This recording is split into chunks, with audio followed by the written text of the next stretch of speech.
ये सब बनाने के लिए आपको उससे पहले कास्ट सर्वे चाहिए, जातिगत जनगणना चाहिए। जातिगत जनगणना की बात करने वालों को आप जातिवादी कहते हैं और इस तरह के बयान देते हैं। मैं तो आजकल ये मानता हूं कि प्रधानमंत्री जी के सलाहकार उनका बहुत बड़ा नुकसान कर रहे हैं। अब देखिए कि बिहार की जातिगत सर्वेक्षण के बाद पूरी तस्वीर बदली है। क्या पूरे देश में वो नहीं चाहिए हमें?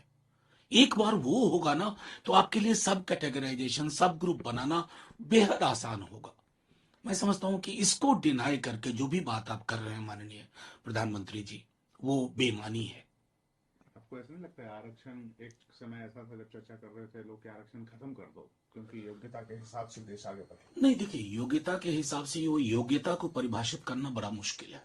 मेरिट जो है ना कई दफा बड़े मिथ के रूप में ऑपरेट करता है। मैं अगर इन संसाधनों के बीच में हूं, सेकेंड जनरेशन लर्नर हूं, थर्ड जनरेशन हूं, मेरे लिए जब अवसर आएगा तो मैं पकड़ लूंगा, दूसरों के पास वो अवसर ही नहीं जाएगा।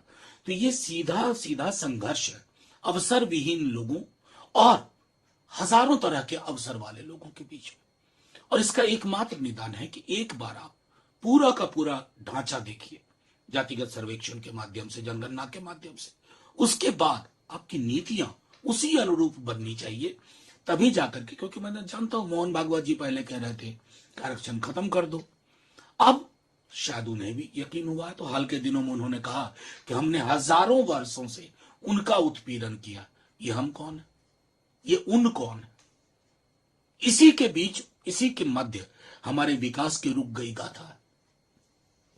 सर, महुआ मोइत्रा है जिनके ऊपर लगातार एथिक्स कमेटी अपना इन्वेस्टिगेशन कर रही है और उन्होंने सौंप भी दिया है, लेकिन डिसेंट नोट में ये कहा गया था कि पारदर्शिता नहीं है इस इन्वेस्टिगेशन में। देखिए पारदर्शिता तो मैं तो कमेटी में नहीं हूं, लेकिन मैंने फॉलो किया। मैं जानता हूं कि आपने निर्णय पहले लिए और साक्ष्यों का अपने हिसाब से इंटरप्रिटेशन किया। ये न्याय नहीं होता है, इसको कतई किसी भी रूप में जस्टिस की संज्ञा दी ही नहीं जा सकती।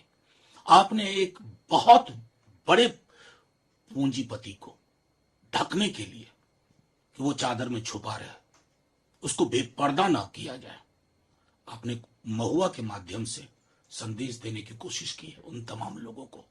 लेकिन इस तरह के संदेश ना काम नहीं करते हैं। लोकतंत्र है, जिंदा लोकतंत्र है।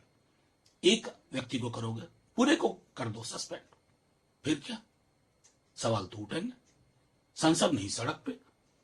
आपकी क्या राय है, क्योंकि इसके ऊपर यह भी लगा आरोप कि उन्होंने नेशनल सिक्योरिटी से समझौता किया? नहीं, नेशनल सिक्योरिटी क्या चीज होती है भाई? मान लीजिए लॉगिन उन्होंने दिया, जो स्वीकारोक्ति भी उन्होंने की है, पहले तो यह पता करो कि कितने सारे और लोगों ने अपने लॉगिन और पासवर्ड किसी और को दिए, ये पता करिए। दूसरी बात, कमाल का देश, पुलवामा में शहादत हुई, बर्बर हिंसा में अपने जवान को, उसकी रिपोर्ट का क्या हुआ? राष्ट्रीय सुरक्षा पर उससे बड़ा मसला हाल के वर्षों में हमने नहीं देखा है। ये क्या राष्ट्रीय सुरक्षा? मतलब कमाल है, किसी की नींद में खलल पड़ जाए तो वो राष्ट्रीय सुरक्षा का मसला हो गया। कोई बेचैन हो जाए पूंजीपति तो वो राष्ट्रीय सुरक्षा का मसला है।